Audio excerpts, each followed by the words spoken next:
do this.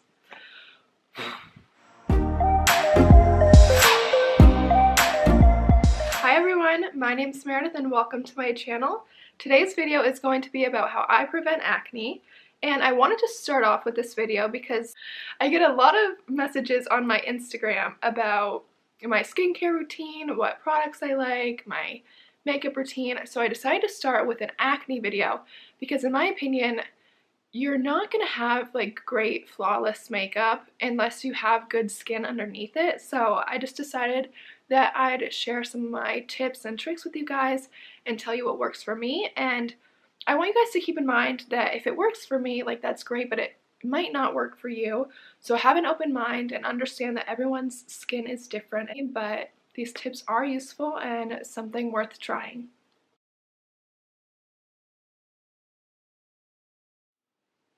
My first tip is washing your pillowcases frequently. I wash my pillowcases every other week, I would say. I put it in with my dirty laundry, and I do this because washing all of my sheets takes a lot of work because I have a duvet cover, and getting your duvet in a duvet cover is a pain in the butt, and if you have one, you know exactly what I'm talking about. So in my opinion, washing your pillowcases is the most important part in washing your sheets, so that's why I do it a little more frequently.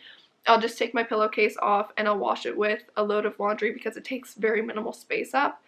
So yeah, it's a small task that goes a long way.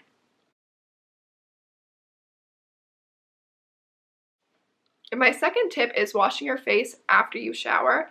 And this is because a lot of people don't realize that the water temperature that they shower at is a lot hotter than the water temperature that they would wash their face at.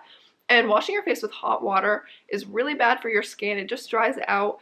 So what I do is once I'm done showering, I will use a makeup wipe and take off the rest of my makeup.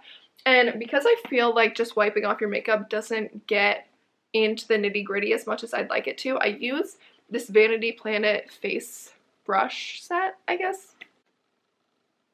Face brush set? I don't know, that sounds wrong. But anyway, this is what I use, and I really only use this head here. I can't remember what it's called, but the other two are called silicone and exfoliant. So I guess this one would just be normal. But I'll show you how it works. I damp my face and then I put some of this cleanser. Please focus. Focus on me. There we go. Yes! Okay, so I use this cleanser and I put it on the brush. The brush has 2 speeds. So that's the speed I use. And then that's a little crazier. But I use the first speed because I have really sensitive skin. My face gets irritated if it's getting wiped too harshly, I guess. So yeah, that's what I use. So my third tip is probably the one that I don't practice enough, and that is washing your makeup brushes and your beauty blenders. I, for the most part, use beauty blenders, and I think that's why I don't wash my makeup brushes enough because I don't use a ton. But when I do wash my makeup brushes, I got this palette, I guess you would call it. Yeah, I got this at TJ Maxx, and I use this cleanser.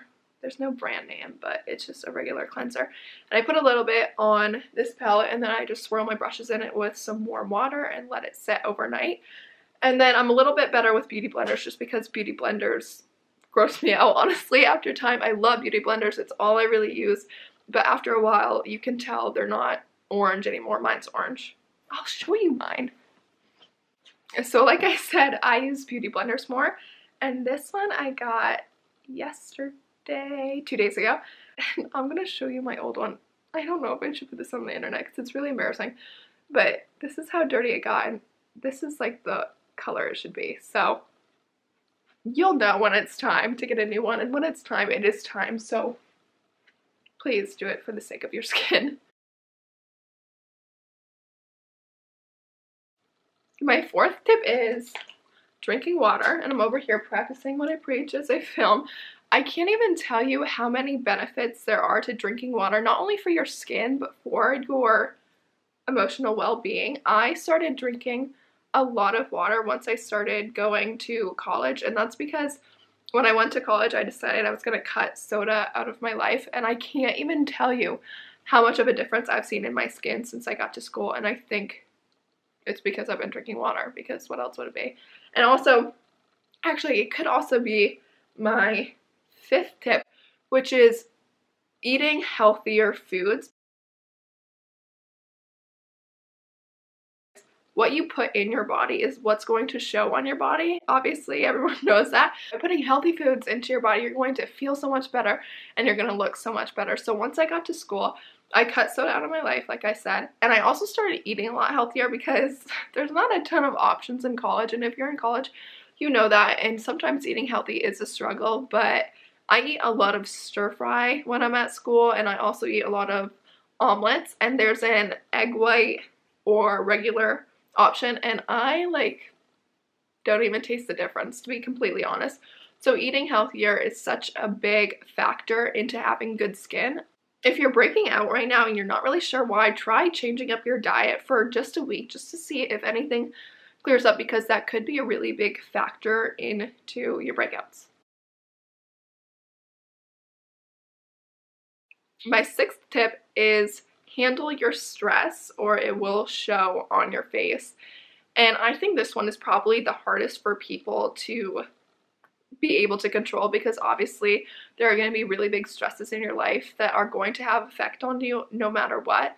But if you can channel that stress into something else, whether it's exercising or being around dogs or hanging out with friends, getting your mind clear, going for a run, your body is going to thank you.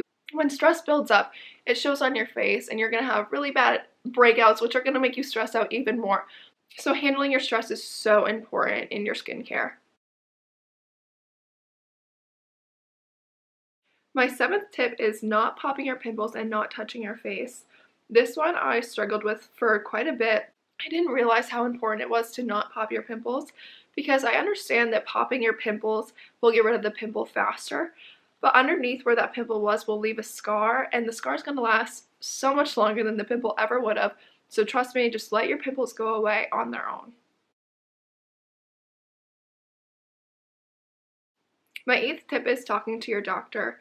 If you're having really bad acne and nothing is fixing it, then seeing a doctor can definitely help. They might have other recommendations that you should try or diets that you should go on that would help you and your skin type.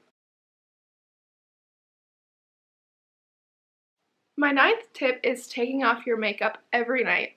This is so important, and I understand when you're laying in bed and you're so comfortable and you realize that you still have your makeup on, that you don't want to get out of bed and go to the bathroom and take it off. But that's why I started putting makeup wipes in my bedside table, because I would get into bed and then I'd realize that I don't have my makeup off, but I wouldn't want to get out of bed because I was so comfortable. So keeping makeup remover wipes in your nightstand is a really good idea, so then you don't have to get out of bed, but you still don't feel gross in the morning when you wake up with all the makeup on from last night and the day before.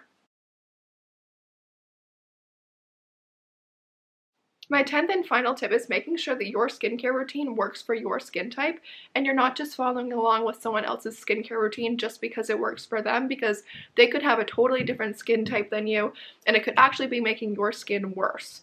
So I have dry to sensitive skin, so I make sure I'm moisturizing a lot, I'm making sure I'm super soft with my skin when I use my brush, and I'm not using the highest setting because my skin can't really take it. So it's important to figure out what kind of skin you have, whether it is dry or oily or sensitive or regular.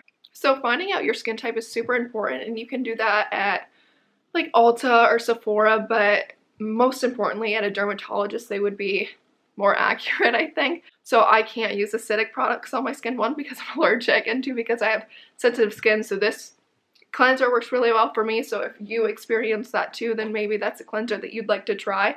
But if you have oily skin, you probably won't want to use the products that someone with dry skin like me would use. So that's all I have for today, and I hope you guys enjoyed this video. And if you did, please give me a thumbs up so I know that you do like this content. And if you want to see something else, you can comment down below other types of videos you want to see or questions that you have for me, and I will try to answer them in some of my other videos. Please subscribe to my channel. I'm new here. Give me some love. Thank you guys for watching. Bye!